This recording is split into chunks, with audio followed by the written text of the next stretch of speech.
Ever wondered which sugar is actually the best for you? Maple syrup, glucose, honey, or cane sugar? You're in the right place. Today we'll break down the different types of sugar and find out which one truly deserves a spot in your pantry. Effective glucose. Glucose is often talked about as the primary energy source for our bodies, and for good reason. It's what fuels our muscles and keeps our brains sharp. Whenever we eat carbs, like bread or pasta, our bodies break them down into glucose, which then gets released into our bloodstream. This process gives us that immediate boost of energy, which is why you feel more awake and alert after a meal. But there's a catch. If you consume too much glucose at once, it can spike your blood sugar levels. This triggers your pancreas to release insulin, the hormone that helps your cells absorb glucose and convert it into energy. However, when your body is flooded with glucose too quickly, you get a big spike in insulin. This can cause your blood sugar to drop just as fast as it rose, leading to that familiar crash in energy levels. You might have experienced this yourself after eating something sweet or carb-heavy. You feel good for a short while, but soon after, you feel even more tired than before. That's your body's way of responding to the sudden drop in blood sugar. It affects not just your energy, but also your mood. This roller coaster of energy highs and lows can make you feel irritable, anxious, or even sad. In the short term, glucose gives us a quick burst of energy, which is why athletes often rely on it right before a big event or workout. It's fast, it's efficient, and it's exactly what their muscles need to perform at their best. But in the long term, if you're constantly eating high glucose foods, it can lead to insulin resistance, where your cells stop responding to insulin properly. This can pave the way for health issues like type 2 diabetes, weight gain, and even heart problems. Effect of fructose. Now let's talk about fructose, which is quite different from glucose.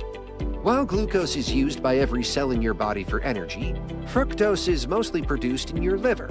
The problem with this is that your liver can only handle so much fructose at a time. When you consume too much, the liver starts converting the excess into fat. This fat can build up in your liver over time, contributing to conditions like non-alcoholic fatty liver disease. What's worse is that high levels of fructose can also mess with your metabolism.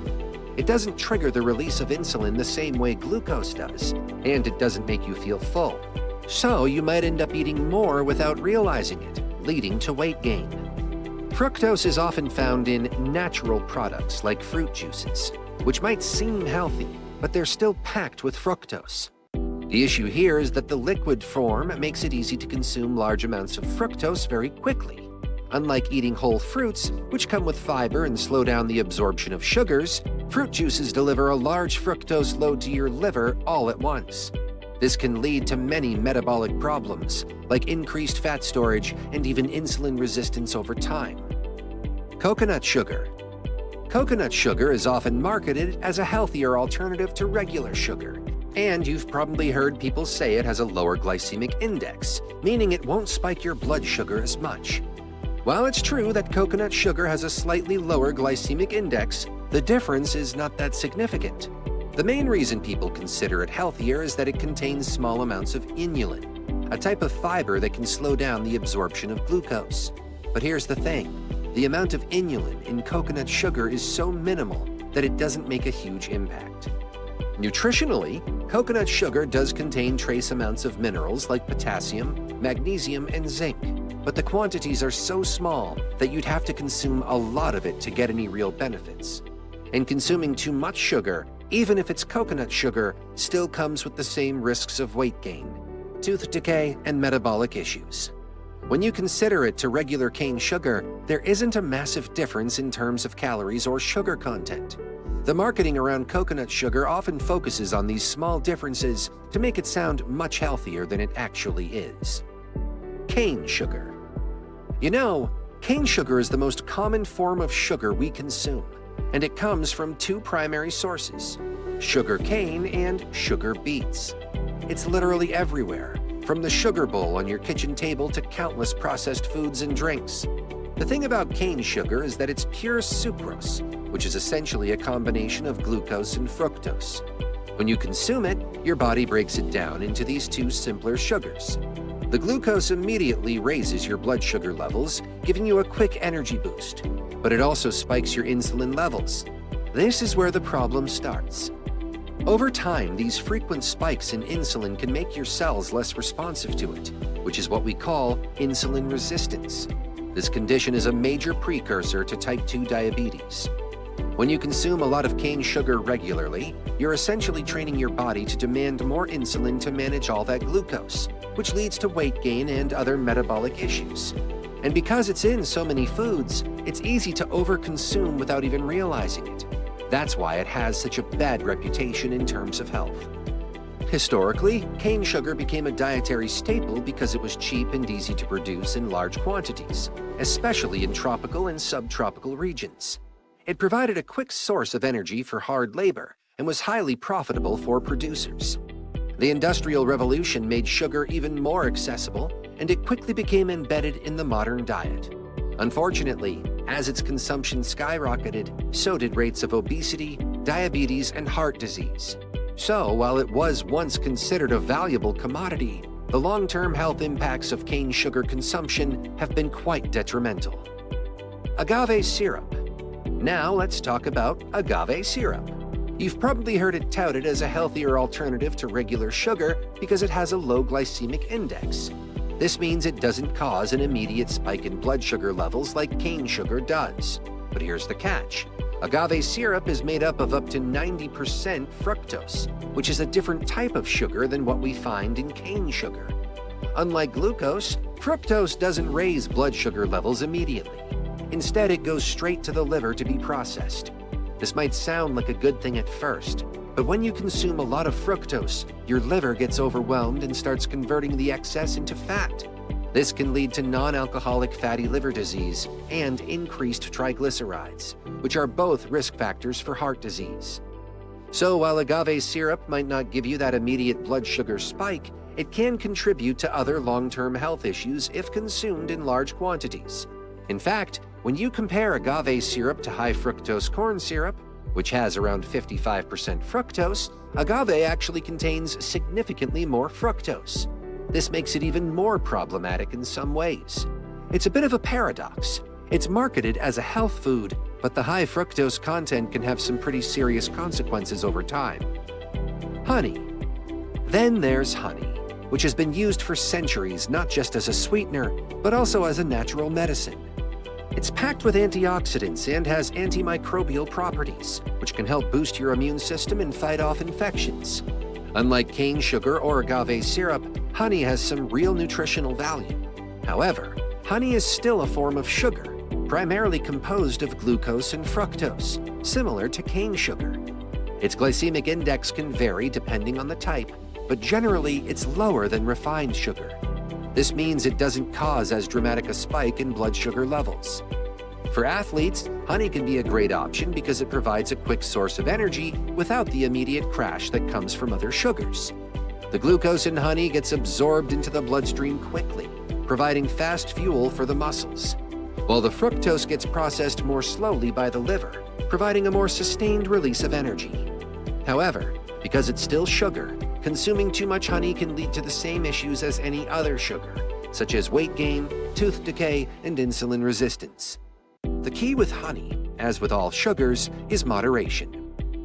Monk fruit. Monk fruit has become quite popular lately, and it's easy to see why. It's almost like the perfect sweetener, with 0 calories and 0 carbohydrates. You see it popping up everywhere, from keto-friendly desserts to sugar-free drinks. But it's worth asking, is it really too good to be true? The key thing about monk fruit is that it doesn't affect your blood sugar levels, which is great news if you're trying to manage your weight or keep your glucose levels stable. It's a natural sweetener that doesn't cause the usual spikes and crashes you get with regular sugar. This makes it a solid option for people with diabetes or anyone looking to cut down on their sugar intake. What's interesting is that monk fruit gets its sweetness from compounds called mogrosides, not from sugar itself. These mogrosides are processed differently by your body, so they don't convert into glucose or fructose. Because of this, monk fruit doesn't trigger the release of insulin, which is a big plus for anyone trying to avoid those insulin spikes that can lead to cravings or energy dips. It's also packed with antioxidants, which means it has some added health benefits beyond just being a sweetener. The downside, though, is that monk fruit is still relatively new on the market, and there isn't a ton of long-term research on its effects. But so far, it looks like a pretty safe and healthy option. Its popularity is growing, especially in the natural sweeteners market. People are becoming more aware of the negative effects of refined sugar and are searching for alternatives. Monk fruit is appealing because it's natural, unlike artificial sweeteners like aspartame or sucralose, which some people avoid due to concerns about potential side effects. Plus, monk fruit sweeteners don't have the bitter aftertaste that you often get with stevia, another popular natural sweetener. Overall, monk fruit seems to be gaining traction because it checks so many boxes for what people are looking for in a sugar substitute: low calorie, natural, and good for blood sugar control. Maple syrup. Now let's talk about maple syrup. It's often thought of as just a sugary topping for pancakes, but there's more to it than that.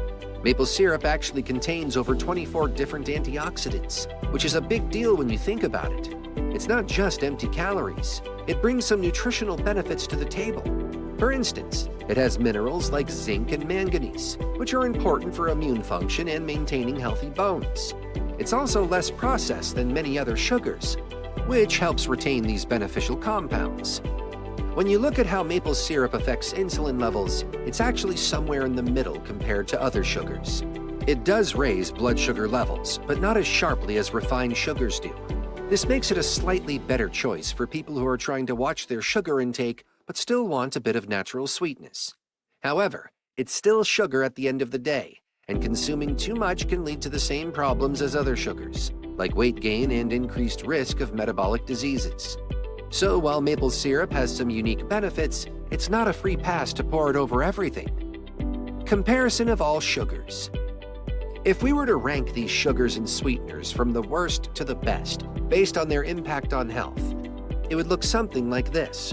At the bottom, you'd have refined sugars like cane sugar and high fructose corn syrup, which have the most detrimental effects due to their impact on blood sugar, weight gain, and overall metabolic health.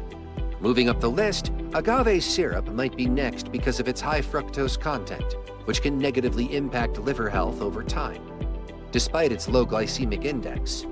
Honey and coconut sugar might be in the middle since they offer some additional nutrients and benefits, but still have similar risks to regular sugars if consumed in large quantities.